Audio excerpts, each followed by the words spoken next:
বন্ধুরা, 6, 4, 8 ও 0 অঙ্কগুলো মাত্র একবার ব্যবহার করে গঠিত বৃহত্তম ও ক্ষুদ্রতম সংখ্যার পার্থক্য কত? পার্থক্য মানে বিয়োগ করা।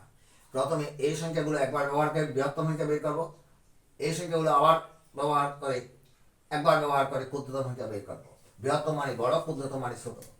8, 6, 4, 0 এটা তোমাদের জন্য সহজ। এখানে কিন্তু সবচেয়ে ক্ষুদ্রতম সংখ্যা হচ্ছে ছোট, সবচেয়ে ছোট 0, তাহলে এখানে 0, এখানে 4, এখানে 6, এখানে 8। বন্ধুরা এটা নয়, এইখানে তোমরা ভুল করা এই জায়গায় হবে। প্রথমে 0 থেকে বড় যে সংখ্যা সেই সংখ্যা বের করবো, তারপর 0 লিখবো। এটা বৃহত্তম সংখ্যা, এটা ক্ষুদ্রতম সংখ্যা। তো আচ্ছা, একটু ভেঙে লিখি। বৃহত্তম সংখ্যা সমান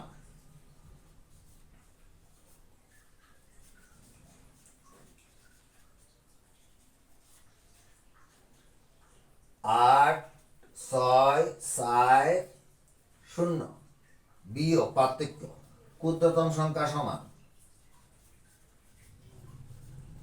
তোমাদেরকে আগে বলে গেছে 0 আগে আসবে না, আগে শূন্যের বড়টা আসবে।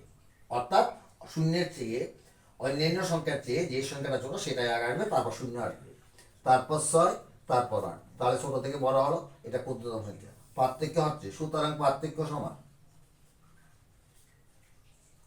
বিয়োগ করে যেটা পাবো, বিয়োগ করাটাই হচ্ছে আমাদের অঙ্কের উত্তর। 10, 1, এখানে 0 থেকে 8 বিয়োগ করা যায় না। 1 নিলাম, 10 হলো, 10 থেকে 8 গেলে 2। বন্ধুরা এখান থেকে 1 নিয়েছি তাই 3 আছে, 3 থেকে 6 বিয়োগ যায় না, এখান থেকে 1 নিলাম, 13, 13 থেকে 6 গেলে 7। এখানে আছে 5, 5 থেকে 0 বিয়োগ করলে 5 এই বসবে। এখানে 8, 8 থেকে 6 গেলে 4। তাহলে 4, 5, 7, 2 হচ্ছে আমাদের অঙ্কের উত্তর। বাই।